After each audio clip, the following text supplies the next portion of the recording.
So how is everyone today? So let me start off with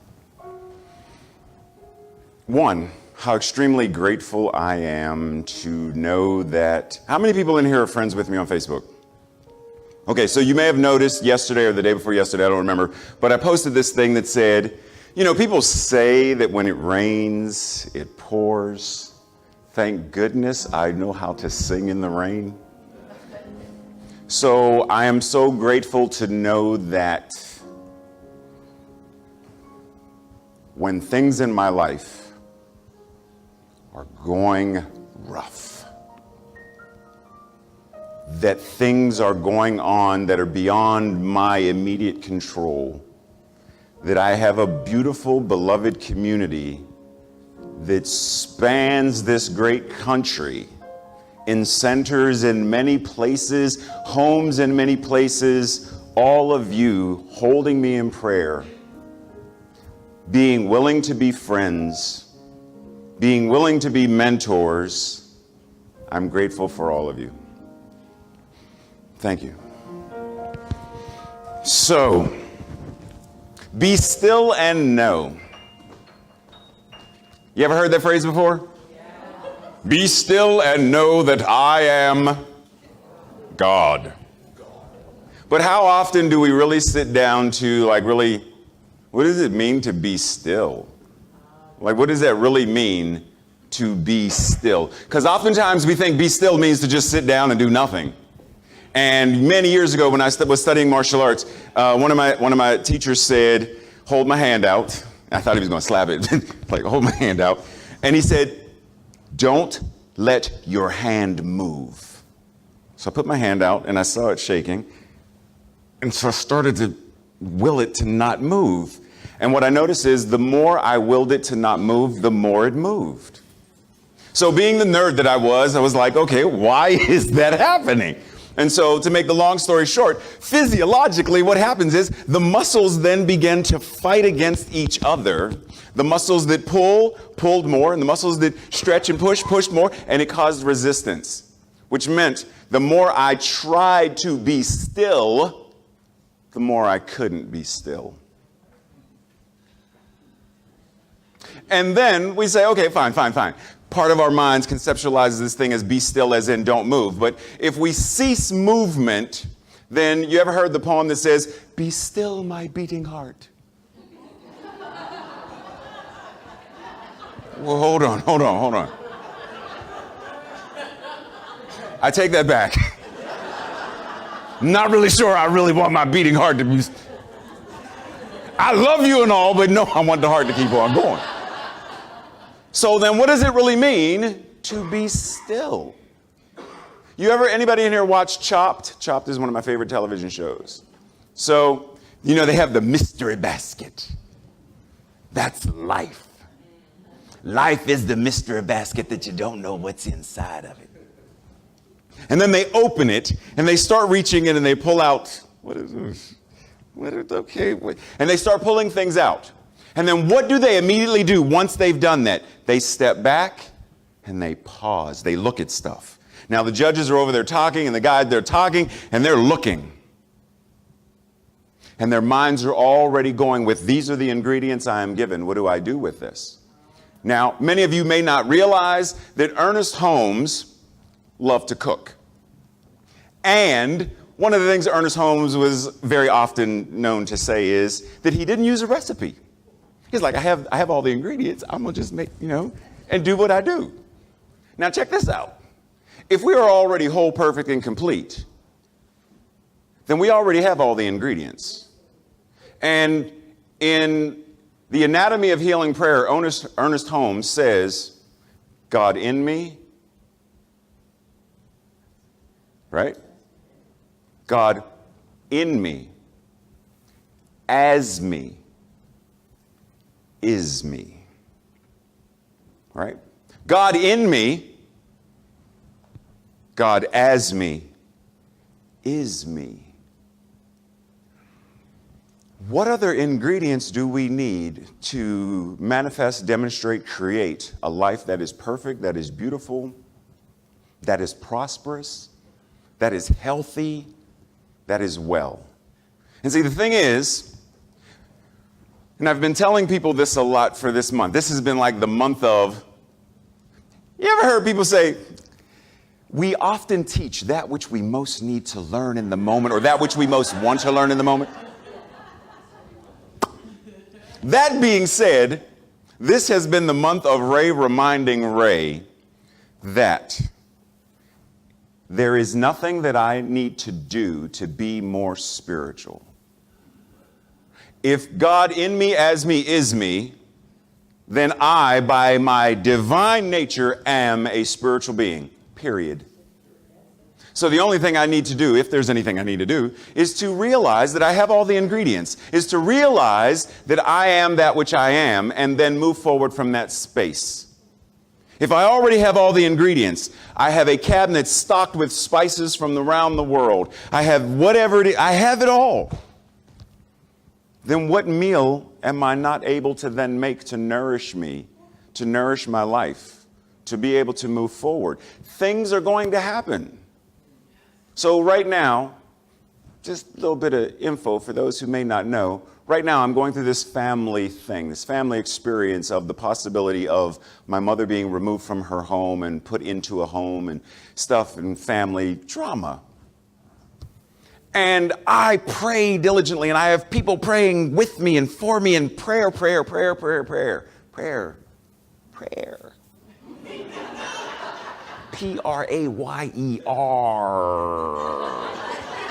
I mean, prayer. And there are moments when it's not working. And then I have to pause and realize, what if everyone stopped praying? What if I stopped praying and everyone stopped praying? What might be the experience right now? So how do I know that the prayer isn't working? I don't know. I don't know that. So what I know then is, I know prayer works. So what I am judging as prayer not working, my invitation, be still. Be still. Be still, meaning let that thing that is the monkey mind find a banana, throw it out in the backyard, and let the monkey mind chase the banana, but let the mind relax. Stop praying to the devil. Someone once said that worry is praying to the devil. We know we don't believe in the devil, but the idea of the devil being the consciousness of illusion, of lack, of scarcity, of lies. The lie that says, but the prayer is not working. That's a lie. You know the prayer is working. It's just not showing up the way that you have dictated. Listen, I want my steak medium rare. I want it on the side. I want the sauce on the side, and it doesn't always happen that way, because there's this infinite mind that is not me in totality. Meaning, if I have a piece of cake, a whole cake, and I slice the cake and I take the slice out, is this the whole cake? But how much of this is chocolate cake? It is not the entirety of the chocolate cake, but it is entirely chocolate cake. So I am entirely God, but I am not the entirety of God. So the entirety of God knows things about creation that the finite me, the chocolate piece of cake that I am, doesn't know what's going on with chocolate cake in France right now, right? So what is mine to do is surrender and be still. There's a musician by the name of Angelique, and she has this song called Sacred. I just want to share the first piece of the song. She says, how would I treat myself if I thought I was sacred? How would I treat myself if I thought I was sacred? Right? How would I love myself if nothing was wrong? I'd be in the moment, enjoying what's inside, and sing to the world a glorious song. How would I treat myself if I knew the prayers were working? How would I treat myself if I knew nothing was wrong? Even when family is showing up the way they're showing up, even when I show up the way I show up sometimes, nothing is wrong. I'd be in the moment, not in the future, not in the past, but in this moment, enjoying what's inside. The kingdom of heaven is within. It's inside. And what we know from the we believes, we experience heaven to the degree that we allow ourselves to know and experience it and be one with it. It's up to us. It's an inside job. Enjoying what's inside. I would enjoy that state of mind that knows that there is heaven right here, right now. And then sing to the world, even when it's raining.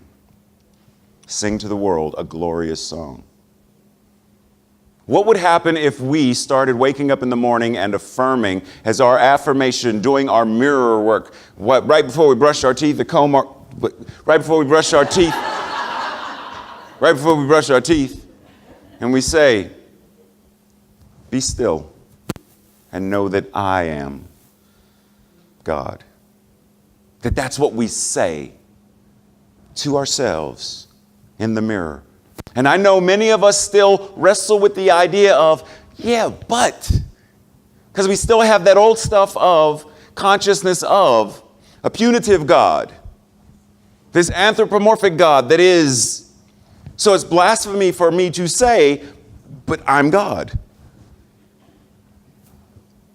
God in me, as me, is me. At some point with this philosophy and this teaching, at some point it comes down to brass tacks of, am I going to start to walk the walk that this philosophy teaches? Am I going to embody in thought, in word, in feeling, and in deed, in action, what this philosophy teaches? And this philosophy, there are so many things in it that if we truly embodied it, then starting right now in this moment, peace on this planet would have no choice but to demonstrate and manifest. There are enough people in this room that if we collectively right now surrendered and released and was absolutely still in thought, word, deed, and still, then we would be putting into the law, we would be putting into the one mind, we would be putting into consciousness enough of a vibration, enough of a knowingness that it would change and transform the globe. But see, therein lies the thing is, there's still parts of us that have that itch right here, or that one itch back there about something with low self-worth, low self-esteem, lack of self-love, self-loathing, something where we're wrestling with ourselves, not allowing ourselves to step into our divinity. And because we are not stepping into that divinity fully, we're half in, half out. We resist a lot of things. For example, it's funny. Reverend Brian started the month at Baltimore, and I'm ending the month here at Oneness. That's it. Ooh. So one of the things he told them, which was hilarious, because I heard people cracking up, was Reverend Brian, and I'm sure you already know this, he addressed himself or referred to himself as an agitator. Right? He said, I'm an agitator. And a lot of times somebody may hear that and they're like, oh, you shouldn't say that. You shouldn't say that. How many of you wash your clothes in a washing machine? If the little thing that twisted didn't twist, clothes wouldn't get clean. You would call, hey, Culligan man, like you'd call somebody to come fix the agitator. The agitation is necessary. The agitator is necessary. Even in an old song, wade in the water.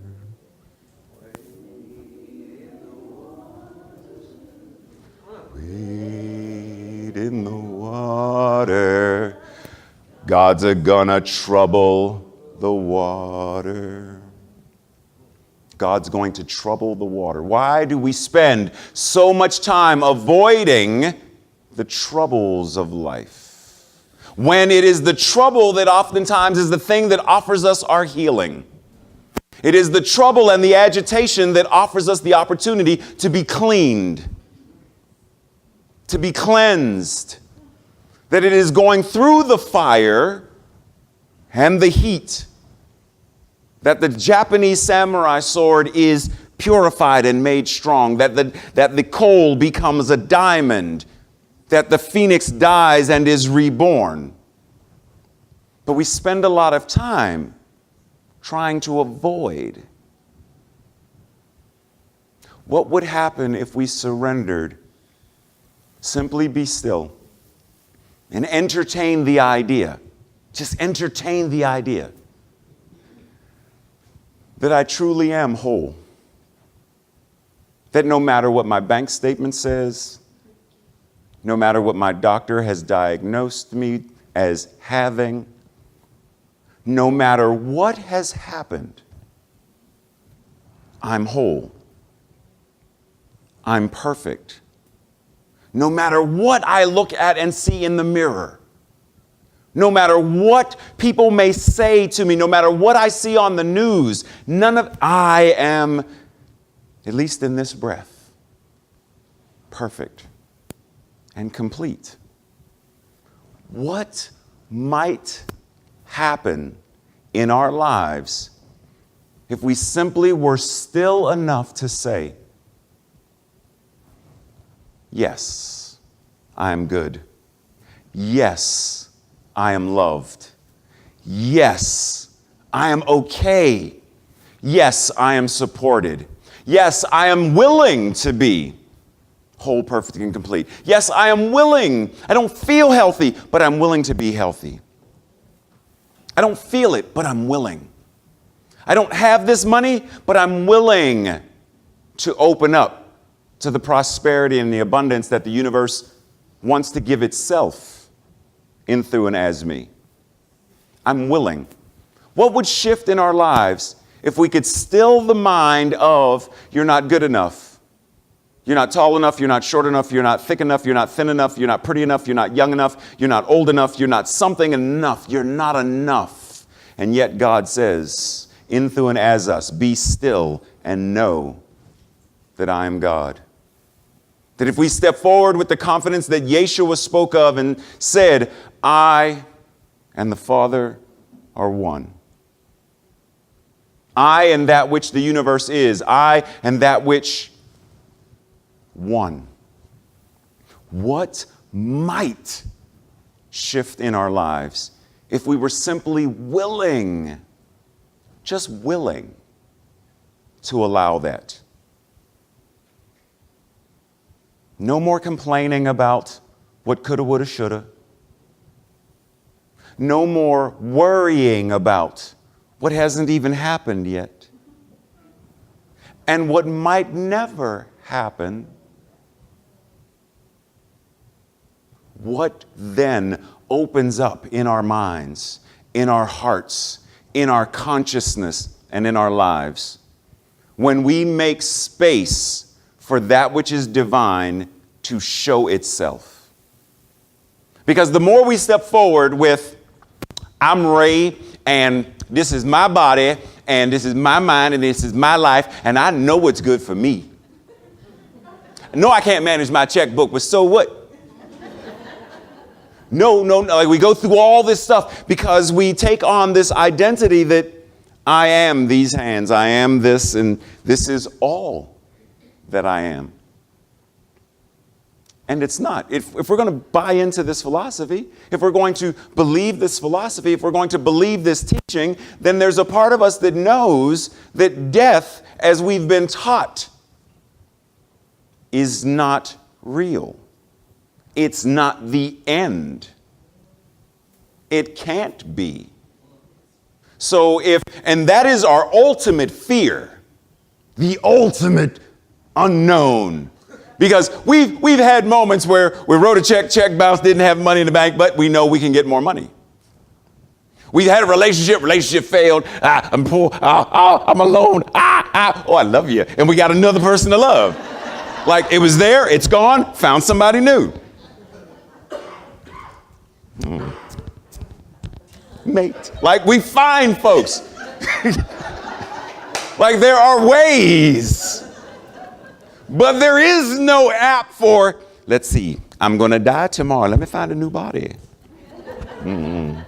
Like we don't have any technology that's helping us with, so we are ultimately afraid of that. We are afraid of the great beyond.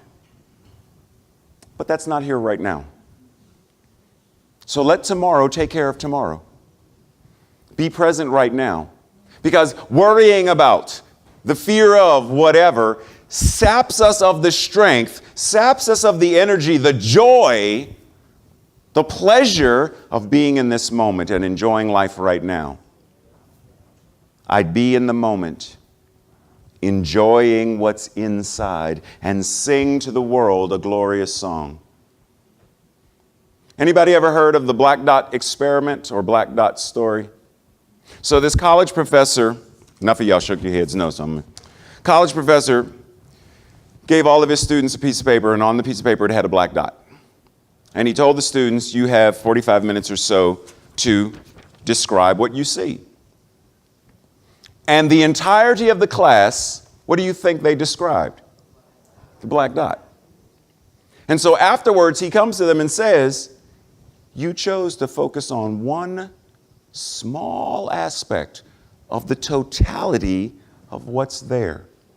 You could have described all of this as infinite potential of what could have been written or drawn or sketched or painted or something on the paper, but what you chose to do was focus on the one thing that you made the center focus. How many of us are saying, my finances, not enough, and that's the only thing I see? What the doctor told me about my body, not being, it's the only thing I see. I'm not able to focus on anything else. I'm not able to surrender into anything else. I'm not able to be still and know the infinite potential of what else can be. Because if we're saying there's one mind, and we're referring to that one mind being God, right? So there's one mind. That mind is, give me an adjective that describes this one mind. This mind is everything. Infinite. All. Creative. Two more. Peace and courageous. Outstanding. There is one mind, and this mind is all of that. And that mind is my mind now. Do we believe that? Because it's one thing to say it. It's one thing to say it. We say affirmations, knowing that there's that part of our minds in the back that says, what are you reading off an index card again? What are you saying now? Why are you reading this? You know you don't believe this. What's on the next card? Oh, you're God. You're crazy. Stop doing this. Go eat some cake, man. We know we have this stuff going on that negates all of the magical, beautiful, powerful stuff that we declare to ourselves, that we attempt to plant into the garden of our minds these beautiful, nourishing vegetables and flowers, and then we go through and we start kicking stuff out. Or we start digging stuff up because, well, I don't know, maybe not, I don't, But you know, my mom, in the past, well, you know, there's alcohol, well, you know, there's, I'm not worthy, oh, shoot. What would happen if we were willing to let all of that go? You know, I look at my own life and I think of the things that, where would I be had I not been willing to set the old me free? The old me that wanted to die. The old me that used to pray to the Judeo-Christian God, the Alpha and Omega, that he would kill me in my sleep. That me. Who would I be if that me hadn't been let go? The me who hated himself, the me who recklessly would ride his bike from the top of a hill down through traffic lights with his eyes closed, waiting for a truck to come through. If I hadn't set that me free to go about his business, you have served your purpose. I appreciate you for what you brought me when I needed you, but I need you no more. Thank you. Go. Who would I even be here? So see, there's this part of us that is not willing to be still because we say, well, who would I be if I didn't have this? Who would I be if I didn't retell my story from the same place the story is always told? Who would I be now? If I don't remind myself, hi, hello, I'm Ray, and I'm the survivor of abuse. I'm not thriving now, I'm just surviving. But I continue to tell the story as a survivor. Do I ever become one who thrives? Fear of becoming something or someone new. Because the old self has to die for the new self to be born. What if we simply allow ourselves to be still? To surrender into the knowing that says, at least I am willing to know that God is in me. God is here as me. And that which God is me. And all that God is, I must be. God is powerful, then so am I. God is joy, love, health, wellness, and so am I. Let's pray. Anchoring ourselves in this breath, this divine and holy Ruach, the breath of God, surrendering, knowing that we need not worry about where the next breath is coming from or where this last breath went. Simply breathing now. And from this place of surrender, I speak this word that knows that the infinite mind, the one mind, the thing itself is all there is. God, love, law. Joy and magnificence is all there is, and it is showing up in, through, and as me right now. And what I know is true for myself is true for everyone in this room as well. Everyone in this building, everyone on this street, everyone in this city, this state, and beyond. God is all there is. Infinite oneness showing up in, through, and as the multitudes. Incarnating itself in the variety, the diversity, the many. And yet, there is only one. And so what I know is that every attribute, every quality that is of the one must be of me as well. Everything that I say God is a declaration of my own divinity. So that all that I say of God, I say of myself. So in this moment, I simply surrender. I allow my mind to be still, to accept, to allow that which is as my divine nature to show itself. No resistance, simply surrendering, allowing the light, the love, the joy, the ecstasy, and the bliss of my divinity to shine forth. In gratitude, I know that each and every person is right now letting loose thoughts and feelings and habits that are denying divinity.